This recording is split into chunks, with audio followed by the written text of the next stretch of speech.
الشيطان الرجيم بسم الله الرحمن الرحيم إن الحمد لله رب العالمين والصلاة والسلام على سيد المرسلين وعلى آله وأهل بيته والناس أجمعين ومن تبعهم بإحسان إلى يوم الدين أما بعد قال الله تعالى في كلامه المجيد ومن أحسن قولا ممن دعا إلى الله وعمل صالحا وقال إنني من المسلمين وقال في موضع آخر إنك على خلق عظيم وقال النبي عليه الصلاة والسلام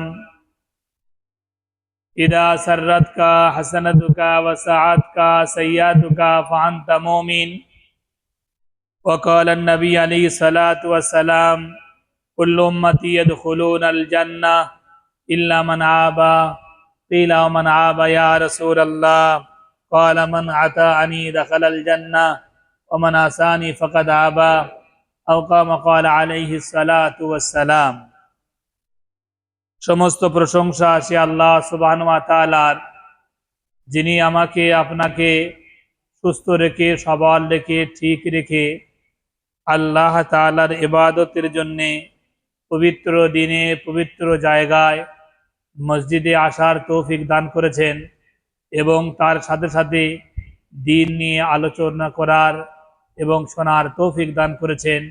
তার শুকরিয়া স্বরূপ আমরা সকলে বলি আলহামদুলিল্লাহ। দোস্ত বুজুর্গ, আল্লাহ সুবহানাহু ওয়া তাআলা দুনিয়াতে আমাকে আপনাকে একটা নির্দিষ্ট সময়ের জন্য পাঠিয়েছেন।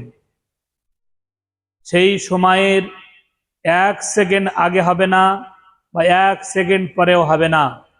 যে সময় নির্দিষ্ট সময় পাঠিয়েছেন সেই সময় আমাদের সকলকে হাজার ব্যস্ততা থেকেও এবং মশগুলিয়াত এবং পেরেশানি মুসিবত থাকলেও এবং সমস্ত রকমের কিছু থাকলেও আমাকে আপনাকে মন চাই আর না চায়, চাই আমি খুশি হই বা শান্তি হই, সন্তুষ্ট হই বা অসন্তুষ্ট হই, সর্ব অবস্থায় সেই সময়ের মধ্যে আমাকে আপনাকে দুনিয়া ছাড়তেই হবে। এর জন্য কোনো অপেক্ষা নেই, কোনো সময় সীমা নেই।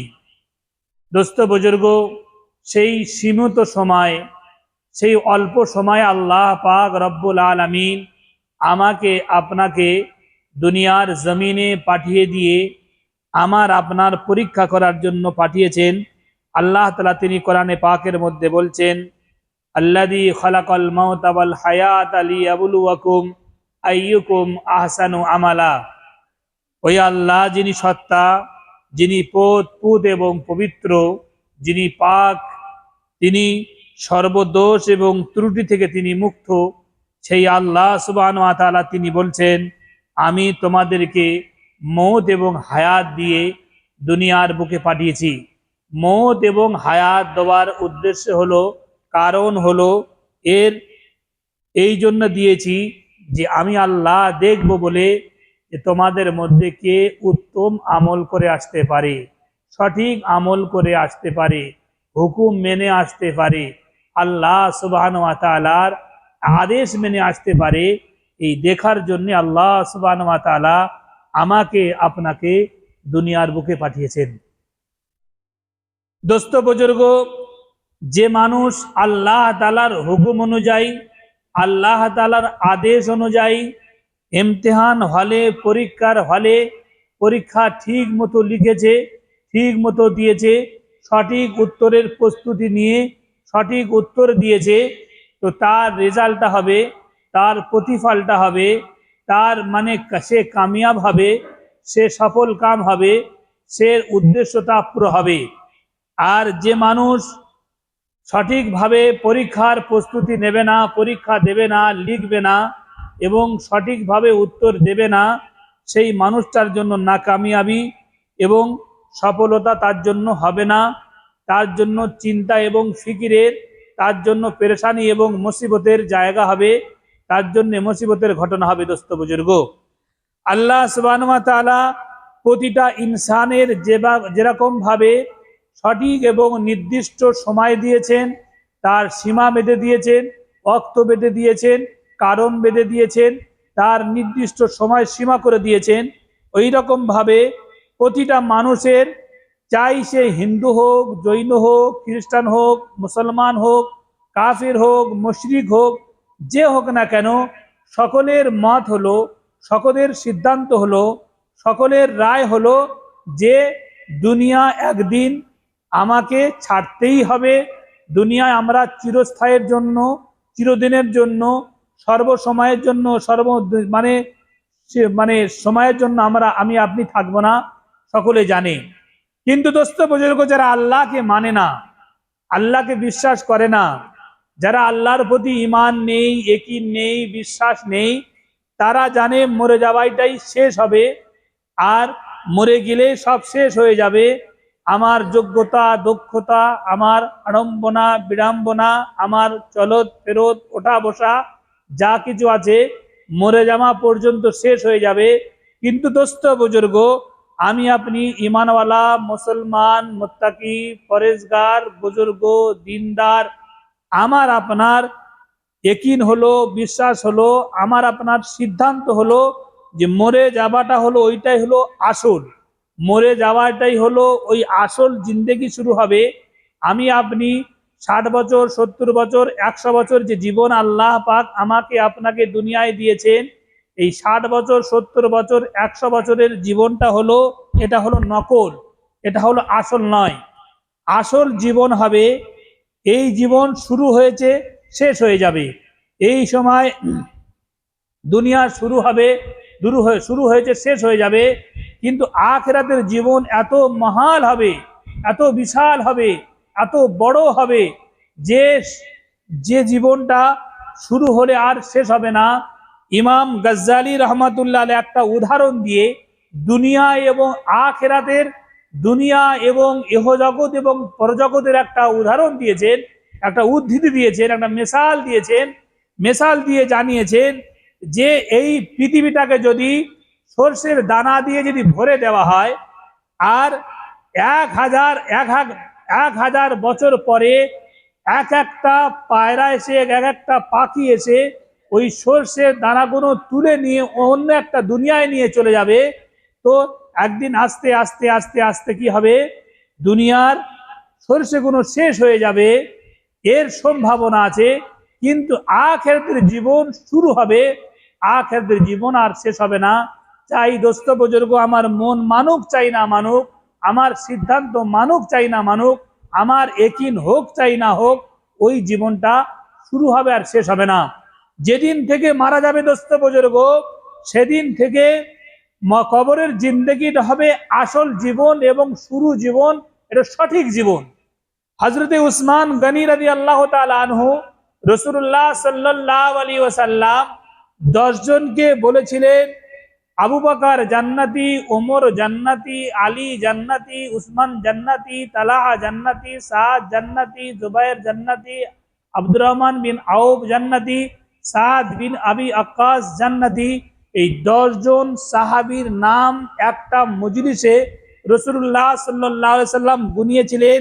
আবু বকর জান্নাতি হয়ে যাবে, ওমর জান্নাতি হয়ে যাবে, উসমান জান্নাতি হয়ে যাবে, আলী জান্নাতি হয়ে যাবে, সাদ জান্নাতি হয়ে যাবে, আব্দুর রহমান বিন আউফ জান্নাতি হয়ে যাবে, জুবাইর বিন আওয়াম জান্নাতি হয়ে যাবে, সাঈদ বিন যায়েদ জান্নাতি হয়ে যাবে।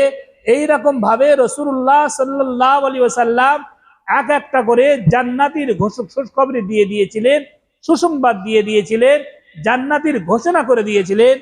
হযরতে এক একটা সাহাবী যারা জান্নাতির খুশখবরি পেয়ে গিয়ে, জান্নাতের সার্টিফিকেট পেয়ে যাওয়ার পরেও তারা কি বসেছিল, আরাম করেছিল, ঘুমের মধ্যে, নিদ্রার মধ্যে, ব্যবসার মধ্যে, চাষ নিয়ে, ব্যবসা নিয়ে, বিবি নিয়ে তারা কি ব্যস্ত ছিলেন?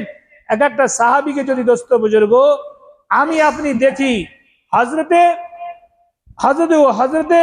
আবু বকর সিদ্দিক জানার সম্পর্কে বলা হয়েছে, তিনি যখন জান্নাতে ঢুকতে যাবেন, জান্নাতে ঢোকার সময় 8টা দরজা থেকে তাকে ওয়েলকাম জানানো হবে, স্বাগতম জানানো হবে। আহলান সাহলান জানানো হবে, তাকে বলা হবে এসো আমার ভিতর থেকে এসো, এসো আমার ভিতর থেকে, এরকম ভাবে তাকে ডাকা হবে। হযরতে ওমর সম্পর্কে বলা হয়েছে, হযরত ওমর রাদিয়াল্লাহু তাআলা আনহু, তিনি রাসূলুল্লাহ সাল্লাল্লাহু আলাইহি ওয়াসাল্লাম একদিন স্বপ্ন দেখছেন, স্বপ্নের মাধ্যমে দেখছে বিশাল বড় একটা জান্নাতের বালাখানা আছে, জান্নাতের মহল আছে।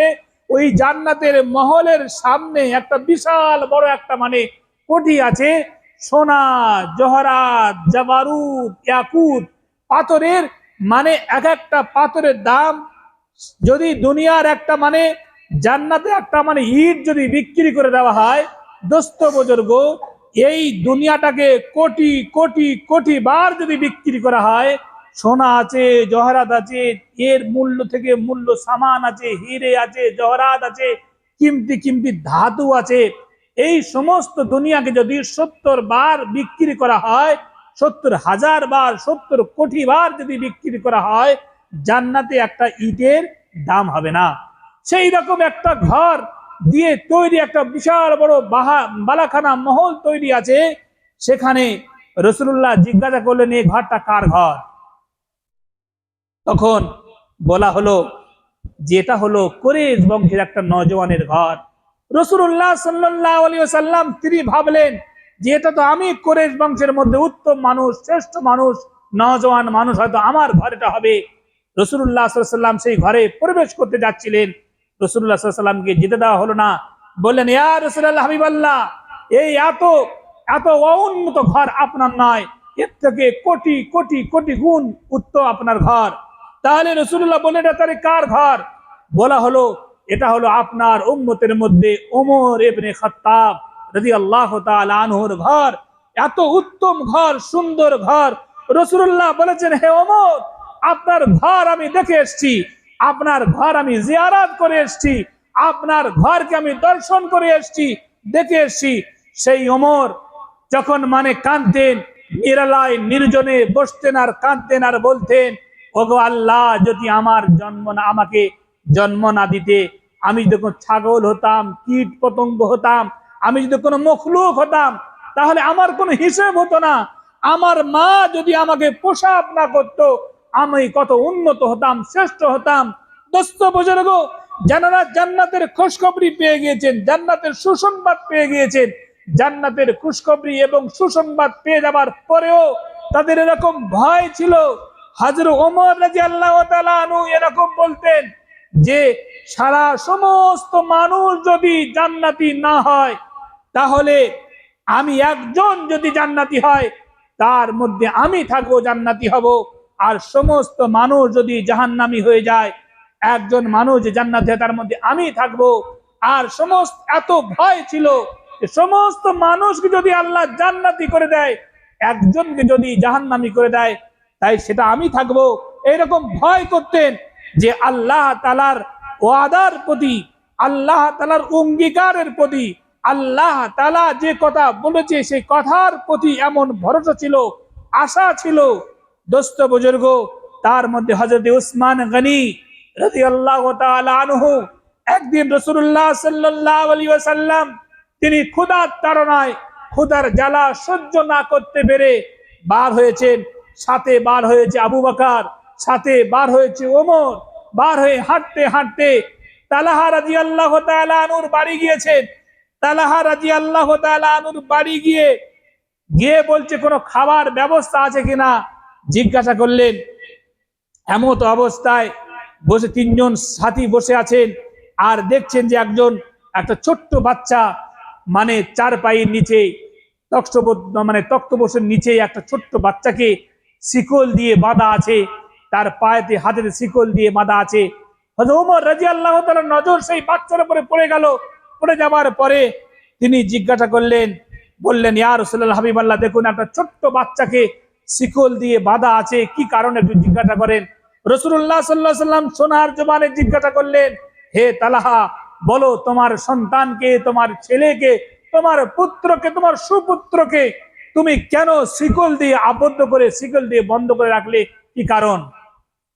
তিনি আবু তালহা রাদিয়াল্লাহু তাআলা আনহু তিনি কেঁদে বললেন, ইয়া রাসূলুল্লাহ, হাবিবাল্লাহ, দেখছেন আমার ঘরের সামনে একটা খেজুর গাছ আছে, ওই খেজুর গাছটা হেলে আমার পাঁচিলের দিকে পড়েছে, ওখান থেকে খেজুর পেকে টস টস টস টস করে যেন আমার আমার ঘরের ভিতরে পড়ে।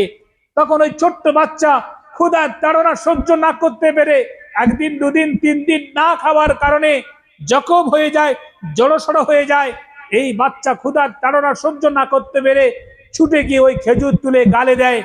ছোট্ট বাচ্চাকে ওই ইহুদি এসে গালে হাত দিয়ে উংলি দিয়ে গালের ভর্তি খেজুরগুলো বার করে দেয়, তাকে দুধ খার দেয়, বুড়া ভালা কয়ে, খারাপ বলে। ওই জন্য করে আমি নবী, আমি সাহাবি, আপনার সাহাবি তালাহা সহ্য না করতে পেরে ওই বাচ্চাকে আমি বেঁধে রেখেছি। দোস্ত বুজুর্গ, রাসূলুল্লাহ সাল্লাল্লাহু আলাইহি ওয়াসাল্লাম ঝরঝর ঝরঝর করে কেঁদে ফেললেন। আবু বকর কাঁদলেন, ওমর কাঁদলেন, রাদিয়াল্লাহু আলাইহি আজমাইন কাঁদলেন। কাঁদার পরে রাসূলুল্লাহ সাল্লাল্লাহু আলাইহি ওয়াসাল্লাম বললেন, ও আমার সাহাবীরা, কে এমন আছো যেই এই গাছটা কিনে এই আবু তালহার জন্য দিয়ে দেবে, কে এমন আছো বলো। তখন হযরত উসমান গনি রাদিয়াল্লাহু তাআলা তিনি উঠলেন, বললেন, ইয়া রাসূল হাবিবাল্লাহ, আমি এই গাছটাকে সওদা করব। আর রাসূলুল্লাহ সাথে সাথে বললেন, এই গাছটা কিনে যে আবু তালহাকে দেবে, আমি নবী, আমি দো জাহানের বাদশা মুহাম্মদুর রাসূলুল্লাহ সাল্লাল্লাহু আলাইহি ওয়াসাল্লাম ওয়াদা করছি, কিয়ামতের দিনে জান্নাতে গিয়ে জান্নাতে একটা জায়গা দেব, জান্নাতে একটা গাছ কিনে দেব। এই ওয়াদা করছি, যে কিনে দেবে তার জন্য আমি ওয়াদা করছি। হযরত উসমান গনি সেই ইহুদির কাছে গেলেন, গিয়ে পেশ করলেন, একটা দুটো তিনটে চারটে পাঁচটা ছটা সাতটা আটটা নটা 10টা 11টা 12টা 100টা 200টা এরকম করতে করতে করতে মানছে না, মানছে। এরকম বাড়তে বাড়তে যেরকম দাম বাড়তে বাড়তে হযরতে উসমান গনি বললেন, আমার এই বাগানে যতটা খেজুর আছে ওই খেজুর গাছ পুরোটা আমি দিয়ে দেব, তুমি ওই গাছটা আমাকে দিয়ে দাও। তখন ইহুদি রাজি হলো। রাজি হয়ে যাবার পরে সেই খেজুরের গাছটা হযরত উসমানকে দিলেন। উসমানকে দেওয়ার পরে উসমান রাদিয়াল্লাহু তাআলা আনহু রাসূলুল্লাহর খেদমতে বললেন, ইয়া রাসূল হাবিবাল্লাহ, এই আমার সারা গাছ বিক্রি করে দিয়েছি, সারা বাগান বিক্রি করে দিয়েছি, সারা সব কিছু বিক্রি করে দিয়েছি। বিক্রি করে দেওয়ার পরে এটাকে আমি অর্জন করেছি, হাসিল করেছি, এটাকে আপনি নিয়ে নেন। রাসূলুল্লাহ সাল্লাল্লাহু আলাইহি ওয়াসাল্লাম নিয়ে তালাহাকে দিয়ে দিলেন। সেই খেজুর গাছ যেখানে রাসূলুল্লাহ সাল্লাল্লাহু আলাইহি ওয়াসাল্লাম গিয়ে বসে ঠান্ডা পানি পান করতেন, সেই জায়গাটা মদিনা শরীফে যারা গিয়েছেন, মদিনা শরীফের 21 নাম্বার এবং 22 নাম্বার গেট আছে, যেটা মানে মানে সামনে পিছনের দিকে, ওই গেটের মাঝখানে সেই জায়গায় আজও পর্যন্ত রাখা আছে, ঢেকে রাখা আছে। রাসূলুল্লাহ এখানে বসতেন, রাসূলুল্লাহ এখানে পানি পান করতেন, রাসূলুল্লাহ এখানে শান্তিভাবে বসতেন, আরাম করতেন। এই জায়গাতে সেই জায়গাটা ঘিরতে ঘিরতে ঘিরতে মসজিদে নববীর ভিতরে এসে গিয়েছে। পেছনের সাইডে 22 নাম্বার এবং 21 নাম্বার গেটের সামনে সেই জায়গাটা রাখা আছে, সেটাকে নিশানা করে দেওয়া আছে, চিহ্ন করে দেওয়া আছে। দূর দূরান্ত থেকে, দেশের প্রান্ত থেকে মানুষকে সেটাকে দেখে, সেটাকে দর্শন করে, সেটাকে জিয়ারাত করে। রাসূলুল্লাহ যেখানে বসতেন, যে জায়গায় বসতেন, যে জায়গায় আরাম করতেন, সে জায়গাটা দেখে মানুষ খুশি হতেন, আনন্দিত হতেন। দোস্ত বুজুর্গ, সেই উসমানে গনি রাদিয়াল্লাহু তাআলা আনহু তিনি যখন কবরের কাছে যেতেন, ঝরঝর ঝরঝর করে কাঁদতেন, আর পানি চোখের পানি বইতে বইতে দাড়ি থেকে বইতে বইতে এসে দাড়ি ভিজে গিয়ে বুকগুলো ভিজে যেত। তাকে জিজ্ঞাসা করা হলে, তাকে বলা হলে তিনি তাকে বলতেন, হে উসমান গনি, আপনি যখন জান্নাতের কথা শোনেন, জাহান্নামের কথা শোনেন, হাসরের কথা শোনেন, মিজানের কথা শোনেন, আর বিভিন্ন জাহান্নামের মঞ্জার গুণ শোনেন, আর বিভিন্ন আখিরাতের মঞ্জার গুণ, বিচারের মাহশরের ময়দানের কথা যখন আপনার কাছে পেশ করা হয়, শোনানো হয়, একবার তো আপনি কাঁদেন না? চোখ থেকে তো এরকম পানি বার হয় না? ঝরঝর ঝরঝর ঝরঝর করে আপনি কাঁদেন না? কি কারণে আপনি কাঁদছেন বলুন? তিনি বলতেন, শোনো আমার ভাইরা, শোনো বন্ধু এবং দোস্তরা, শোনো, যখন যেদিন আমি মারা যাব, যেদিন আমাকে মানে সাদা কাপড়ের প্যাকেজ করা হবে, সাদা কাপড়ের মধ্যে প্যাক করে দেওয়া হবে, খাটে তোলা হবে, গোসল করে নিয়ে প্যাক করে যখন আমার কবরে শুয়ে দেওয়া হবে, কবরে শুয়ে দেওয়ার পরে সব চলে যাবে, আমার উপর যখন মাটি চাপিয়ে দেবে, যখন আমি প্যাক হয়ে যাব, প্যাক হয়ে যাবার পরে যখন 40 কদম দূরে যখন সাথীরা চলে যাবে, আমার ছেলে, আমার আত্মীয় স্বজন, আমার ভাই ব্রাদার বন্ধু বান্ধব যখন সরে যখন চলে যাবে, তখন আমাকে তোলা হবে আর বলা হবে, বলো তোমার রবকে, বলো তোমাকে কে প্রতিপালন করেছে, বলো তোমাকে কে বানিয়েছিল, বলো তোমাকে কে লালন পালন করিয়েছিল, বলো তোমার রুজি কে দিয়েছিল, বলো তোমাকে কে খাইয়েছিল, বলো তোমাকে সুস্থতা অসুস্থতা কে দিয়েছিল, বলো। তখন জিজ্ঞাসা করা হবে তোমার রব কে, বলো। রব যখন জিজ্ঞাসা করা হবে, তখন বড় কঠিন হবে, বড় ভয়ানক হবে, বড় দৃশ্যটা বড় কঠিন দৃশ্য হবে, বড় কঠিন অবস্থা হবে। সেদিন কেউ থাকবে না, কেউ সাহায্য করবে না, মদত করবে না। তখন ভয়ঙ্কর অবস্থা নিয়ে, ভয়ঙ্কর রূপ নিয়ে ফেরেশতারা আমাকে জিজ্ঞাসা করবে। তখন যদি আমি বলি আমার আল্লাহ, আমার রব, আসমান বানিয়েছেন আমার রব, জমিন বানিয়েছে আমার রব, পাহাড় পর্বত নদী নালা খাল বিল বানিয়েছেন আমার রব, যখন ওই করে যখন বলবো, সাথে সাথে সেটান করে পরিবর্তন হয়ে যাবে। হয়ে যাওয়ার পরে আর একটা প্রশ্ন করা হবে, মা দিনুকা, বলো তোমার দিন কি, তুমি কোন মযহাবে, কোন তরিকায়, কোন তরিকায় তুমি জীবন যাপন করেছিলে, অতিবাহিত করেছিলে, তোমার তোমার যৌবন কোথায় কাটিয়েছিলে, তোমার জীবন কোথায় কাটিয়েছিলে, তোমার সুখ দুঃখ কোন অবস্থায় তুমি কাটিয়েছিলে, সেইটা যখন জিজ্ঞাসা করা, তোমার দিন কি বলো, তোমার মযহাব কি বলো, যখন জিজ্ঞাসা করা হবে, যখন আমি বলে দেব যে মুহাম্মদুর রাসূলুল্লাহ সাল্লাল্লাহু আলাইহি ওয়াসাল্লাম যে দিন নিয়ে এসেছিলেন, যে ইসলাম নিয়ে এসেছিলেন, যে ইসলামকে, যে দিনকে আল্লাহ সুবহানাহু ওয়া তাআলা কবুল করেছিলেন, গ্রহণ করেছিলেন, মনোনীত ছিল, ইসলাম যখন বলে দেব, তখন ফেডাং সাডাং করে সরে গিয়ে আর একটা ফটো আমার সামনে নিয়ে আসা হবে।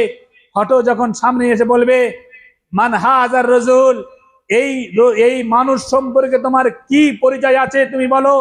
যখন যদি আমি ইমানদার হই, মুত্তাকি হই, পরেজগার হই, আল্লাহওয়ালা হই, আল্লাহ ভীরু হই, আমার সময় যদি দিনের জন্য, আল্লাহর জন্য, শান্তির জন্য আমার সময়টা কেটে থাকে, তখন আমি স্টান করে বলবো, ইনি হলেন আমার নবী, আমার প্রফেট, আমার পয়গম্বর, আমার দূত। যখন বলবো, সাথে সাথে আওয়াজ আসবে, ও আমার ফেরেশতারা সরে যাও, সরে যাও। আমার মানে ভোলা বান্দাকে, আখিরাতের মুখী বান্দাকে, আল্লাহর সন্তুষ্টি করনেওয়ালা বান্দাকে, নিজের সুখকে, দুঃখকে, আরামকে, আয়াজকে, সন্তুষ্টিকে সবকে সরিয়ে দিয়েছে, সবকে ভুলে দিয়েছে। সব করার পরে এটা যখন এইগুলো করে এসছে, তখন ওকে কোনো আর বিরক্ত করবে না, পেরেশানি করবে না। ওকে জান্নাতের থেকে দরজাটা খুলে দাও, খিড়কি খুলে দাও, জান্নাত থেকে আসা হবে, জান্নাত থেকে পোশাক বিছিয়ে দেওয়া হবে, বিস্তার বিছিয়ে দেওয়া হবে, আর বলবে, নাম হাবিবা, নাম আমিনা, নাম হাবিবা, ঘুমিয়ে যাও, ঘুমিয়ে যাও। তখন ঘুমাতে থাকবে, শান্তি করে ঘুমাবে। ঘুমাতে ঘুমাতে 1 বছর 2 বছর 2 বছর 3 বছর নয়, কোটি কোটি বছর হয়তো পার হয়ে যাবে। ঘুমের পরে যখন উঠবে, যখন মানুষ কিয়ামত দিনে উঠবে, ওই সমস্ত মানুষ উঠবে আর ছুটবে, নাফসি নাফসি বলতে বলতে আল্লাহ তাআলার আরশের নিচে গিয়ে ছায়া নেবে, আশ্রয় নেবে, আরশের নিচে দাঁড়িয়ে থাকবে। ওই ওই মুহূর্তে এমন একটা সময় হবে, এমন একটি দিন হবে, এমন একটি মুহূর্ত হবে, যে মুহূর্ত মানুষ ঘামের মধ্যে ঝরঝর ঝরঝর ঝরঝর ঝরঝর ঝরঝর করে ঘাম ঝরবে, ঝরতে ঝরতে খালি গায়ে লেগে থাকবে না, ঘাম ঝরতে ঝরতে হাসরের ময়দান ভরতে ভরতে কারুর হবে হাঁটু পর্যন্ত, কারুর কোমর পর্যন্ত, কারুর বুক পর্যন্ত, আর কেউ ওই ঘামের ভিতরে সমুদ্রের মতো হয়ে যাবে, ঘামের ভিতরে হাবু ডুবু খেতে থাকবে, হাবু ডুবু খেতে থাকবে। ওই মুহূর্তে 7 শ্রেণীর মানুষ, 7 প্রকার মানুষ, যাদেরকে আল্লাহ তাআলা আরশের নিচে ছায়া দান করবেন, তারা আরশের নিচে ওই থেকে আল্লাহর মেহমান হবে, আল্লাহর মেহমানিত্ব, তাদের বিচার কাজ শেষ হবে। আর তাদের বলা হবে, তোমরা ফুলসিরাতের উপরে দাঁড়াও আর বিজলির গতির মতো পার হয়ে চলে যাও, জান্নাতের মেহমান হয়ে যাও। জান্নাতের মেহমান যখন জান্নাতে যাবে, তাদেরকে ওয়েলকাম জানাবে, স্বাগতম জানাবে, তাদেরকে ফুল নিয়ে বিভিন্ন রকমের গিফট নিয়ে তাদেরকে দাঁড়ানো হবে আর জান্নাতে প্রবেশ করানো হবে। আর দোস্ত বুজুর্গ, যারা ঘামের ভিতরে হাবুডুবু খাবে, এই সমস্ত মানুষকে যখন ফুলসিরাতে নিয়ে যাওয়া হবে, ফুল সিরাতে যাবে, কেউ এক কদম গিয়ে, কেউ দু কদম গিয়ে, কেউ এক সামান্য গিয়ে ঝরঝর ঝরঝর ঝরঝর করে মানে লাফিয়ে লাফিয়ে জাহান্নামের মধ্যে পড়বে। আর জাহান্নামের পড়তে দেরি, পুড়তে দেরি হবে না, পড়তে দেরি, শেষ হতে দেরি হবে না জাহান্নামে। দোস্ত বুজুর্গ, বড় ভয়ঙ্কর সময়, কঠিন সময় সেদিন হবে। সকলকে ওইটাকে পাড়ি দিয়ে সকলকে যেতে হবে জান্নাতে। ওই জন্য দোস্ত বুজুর্গ, যে কথা বলে শুরু করেছিলাম, আল্লাহ সুবহানাহু ওয়া তাআলা আমাকে আপনাকে বড় সীমিত সময় দিয়েছেন, অল্প সময় দিয়েছেন। এই সময়ের মধ্যে থেকে নামাজের মধ্যে, জিকির এবং তেলাওয়াতের মধ্যে দিয়ে আমি আপনি নিজের জীবনকে কাটিয়ে দিই দোস্ত বুজুর্গ। বিবির মধ্যে, ব্যবসার মধ্যে, চাষের মধ্যে, বিভিন্ন রকমের দুনিয়ার কাজের মধ্যে যদি আমি জীবনটাকে অতিবাহিত করে দিই, কিয়ামতের দিনে আমি আপনি বলতে, মানুষ তখন বলতে থাকবে, মা আগনা আন্নি মালিয়া হালাকা আন্নি সুলতানিয়া, আমার মাল কোথায় গেল, আমার ধন সম্পদ কোথায় গেল, আমার অধিপতি কোথায় গেল, সব শেষ হয়ে গেল। এরকম বলবে, হাত গুনো চিবাতে চিবাতে চিবাতে চিবাতে এইরকম ও মানে ওরও পর্যন্ত চলে আসবে, হাত চিবিয়ে চিবিয়ে খেয়ে নেবে। আর বলবে, আল্লাহ আমাদেরকে জাহান্নামে দিয়ে দাও, কোনো অসুবিধে নেই, আমাদের হিসাবের কাজ শেষ করো। আল্লাহ পাক রব্বুল আলামিন হিসাব শেষ করবেন। জান্নাতি জান্নাতে চলে যাবে, জাহান্নামী জাহান্নামে চলে যাবে। চলে যাবার পরে আল্লাহ পাক মৌতকে ডেকে কুরবান করে দেবে আর বলবে, জান্নাতি সারা জীবন জান্নাতে থাকবে, এদের কোনো চিন্তা নেই, ফিকির নেই, দুর্দশা দুর্দিন কিছুই নেই, কোনো সমস্যা এদের নেই। জাহান্নামীরা জাহান্নামে যাবে আর বলবে, তোমাদের চিন্তার চিন্তা পুড়তে পুড়তে পুড়তে পুড়তে কালো কয়লার মতো হয়ে যাবে, মরণ চাইবে, মরণ হবে না দোস্ত বুজুর্গ। এই দিন সকলের সামনে আছে। আজকের আল্লাহ পাক রব্বুল আলামিন আমাকে আপনাকে মুসলমান বানিয়েছেন। সারা পৃথিবীর মধ্যে 800 কোটি মুসলমানের ভেতরে আমরা 202 কোটি মুসলমান আছে। এর মধ্যে যত মুসলমান আছে 90% মুসলমান তাদের আকীদা, বিশ্বাস, ঈমান, আমল, বিশ্বাস ঠিক নেই। 10% আছে টুটা ফুটা মানুষ আছে। দোস্ত বুজুর্গ, এই দাওয়াতের তাবলীগের মেহনত, তাজকিয়া নফসের মেহনত, মাদ্রাসা এবং মসজিদ বিভিন্ন রকমের মেহনত চলছে মানুষকে ভালো করার জন্য, ঠিক করার জন্য, সঠিক করার জন্য, আল্লাহর পরিচয় ঘটানোর জন্য।